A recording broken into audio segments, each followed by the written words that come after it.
used to make you.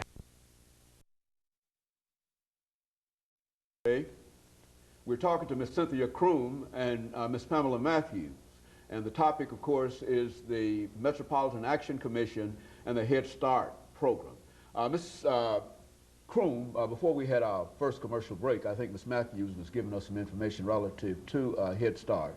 And we know that Head Start is only a part of what you do at the Metropolitan Action Commission. So let's have you during this segment to talk about the Metropolitan Action Commission and some of the programs that you think that our audience ought to know about, and some of the things that they can do in a real sense in terms of supporting the Metropolitan Action Commission.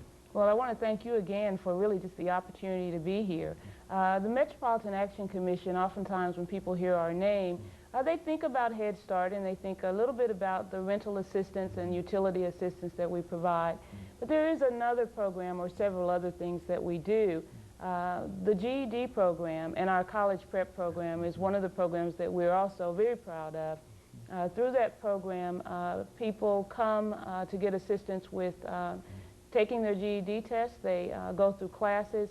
And then what we are really proud of about that program is that we don't just stop at the GED. Once they've accomplished that, we have arrangements with local colleges that allows us to provide scholarships for them to continue their education at one of the local universities.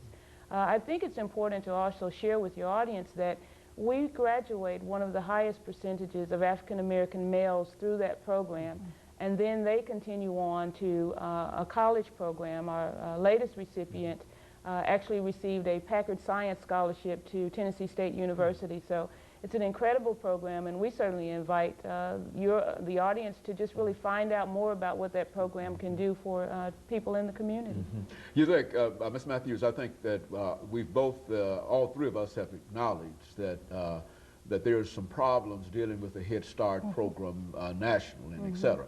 Let's have you this morning to sort of give our audience some information in reference to what the problem seems to be in reference to Head Start. Okay, well, of course, I think what most people have heard a little bit about now is the reauthorization issue regarding Head Start and how it will be reauthorized. Of course, the federal government by the end of September will have had its plan together in order to put together how Head Start will operate, and the controversy now is stemming around how the federal government will initiate the program, if it will go to states in a block grant form, or if it will continue to be administered through the Department of Health and Human Services. And of course, there are factions on both sides that support both of the contingencies that are available. However, we maintain that children need a Head Start and that the program is a viable program that provides a direct service to children and families in our areas, and that our children will grow with Head Start, that our teachers are being more qualified, that we have embraced the new issues as it relates to literacy, that we are planning and implementing new issues, new parameters as we look at the education of young children, and that we do know that we will be prepared to prepare children to go into kindergarten as it has been identified. You know, Ms. Matthews, I think that you've indicated that the controversy centers around how the money will be given to the program, whether it will go through the normal way that I would imagine most of us are already familiar with, or whether through block grants. What would be the disadvantage of receiving the money through block grants? I mean, what impact would that have upon the program itself? Most of the issues surrounding the block grant issues are concerning states being strapped for monies at this point and being able to dismantle the funds and use them in other ways that may not be totally Head Start related. So I think most of the concern about block granting is that states that are in pretty bad shape right now, and whose finances and economical situations in states are not as stable, could use those funds and take away from the program and not offer as many of the mandated services that the performance standards say now that we must provide for children and families. You know, Ms. Croom, now what would be your reaction as the executive director of a situation where the money had changed so completely from the normal system that you followed to these block grants? Well, it's clearly not something that we'd like to see happen, but we're comfortable that if it goes to that, that we'll be able to work with the state, our state, who we believe is very, very supportive of what we do in Head Start. We feel comfortable that we'll be able to work with them, but I want to just share with you what one of our main concerns is. Right now, children can enter the Head Start program. Those children, in some cases, have not seen a doctor, or they haven't been assessed for hearing problems or for vision problems that have a great impact on whether or not they can learn in the classroom.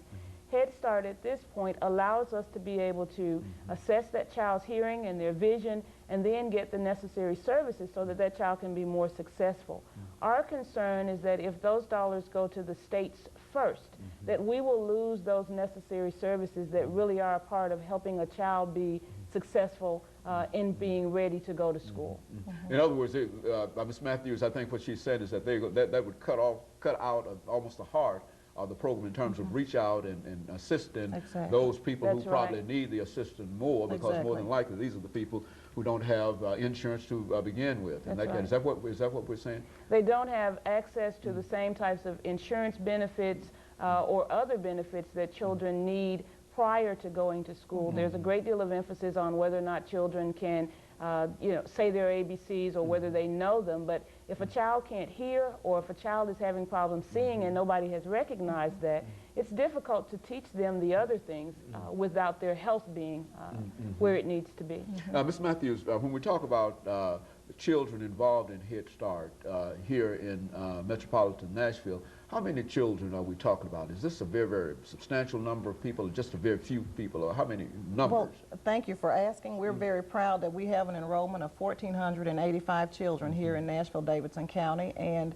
we serve the major portion of Davidson County from border to border. There are some outlying services that are being provided. We do like to talk about our international site, where we do have a large population of internationals, and we have staff there that are able to communicate with those families and deal with those children and work with those children successfully. So here in Nashville-Davidson County, we are the only Head Start provider for this county. And so that's a large number. Now, what do you provide these children with over the last half minute? Okay.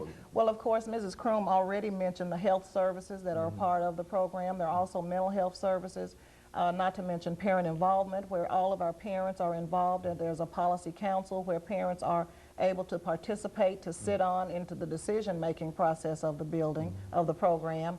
We also do nutrition. We're part of them to have a nutrition program, education, and social services. Very good. And of course, let us interrupt you here, Ms. Matthews, and let us have this second commercial break, and we'll be back with the audience following this very, very short commercial break.